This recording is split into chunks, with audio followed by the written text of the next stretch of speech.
Quail log, April 26th. As I was getting ready to upload the latest Quail log tonight, I realized I haven't recorded anything since Saturday. So right now it's Wednesday night, and the birds are definitely growing.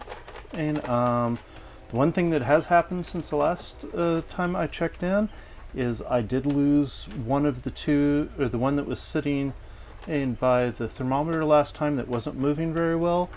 I came down on, I believe it was Monday, that I found that it had passed during the night, and had to take care of it. I still have one that I think is right there that is not moving the greatest, and you can kind of see the knees on it, but sometimes it gets up and walks normally. So I don't know exactly what's going to happen with that one. So we'll wait and see. As long as it's up and moving and continues to walk, and I'm not having any problems with it, I'll continue letting it try to grow. The one right next to the one that was laying down, it walks kind of strange, but all the others are doing fairly well. So at this point, I'm down to 11 that are still in here. As you can see, some of them are still getting into the food trays and eating. A lot of them now can just reach down into the food trays. There's quite a difference in size with some of the birds. Some of them are still fairly small, and some of them are getting fairly large. I'm hoping that some of the large ones are going to be some of the females, because that's the ones that are growing quickly and are doing well and start laying eggs. Those are some of the ones that I want to keep as possible egg layers. The rest I plan on turning into meat birds. So we'll have to see.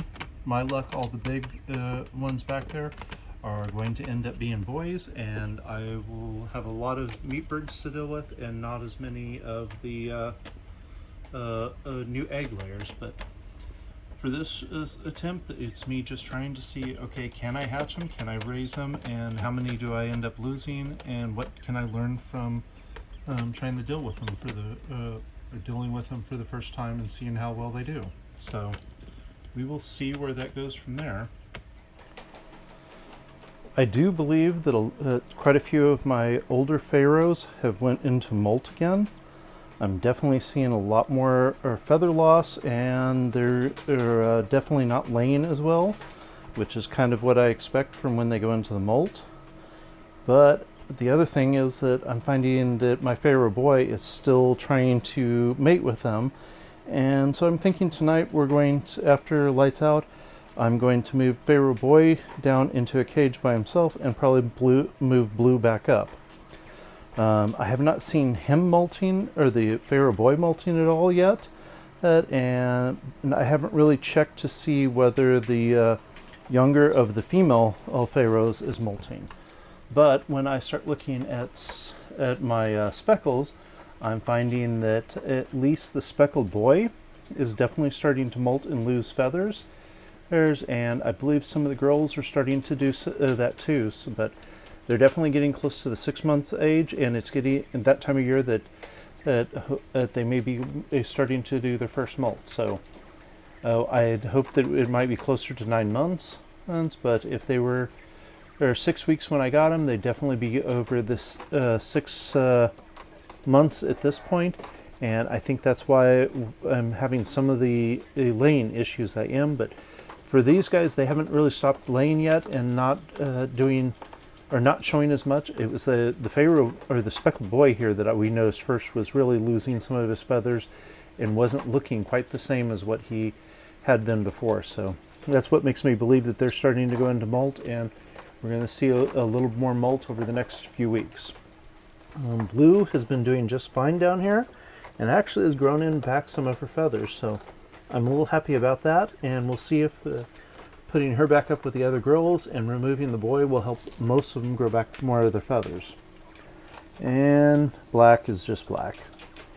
I feel so sorry for her, but at the same time, there's no eggs and there's not much else that she's trying to do. So at this point, she's probably got at 4 to 6 weeks, and it'll be goodbye, and we'll see who we're adding to the flock at that point.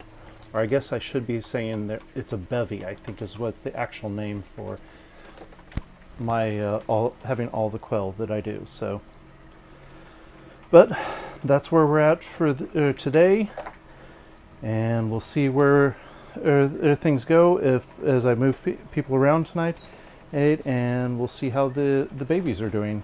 And it looks like I left a door open, and luckily no one has come out. So that's one of the things I've been happy so far, is that they're still small enough that they don't really run everywhere, but I'm still waiting for the day that I leave one of the doors open and I have quail running all over my shed, because most likely that is going to happen at some point, and hopefully it doesn't cause too many problems. But that's where I am for tonight. We'll try to get this uploaded so it's not too late after this.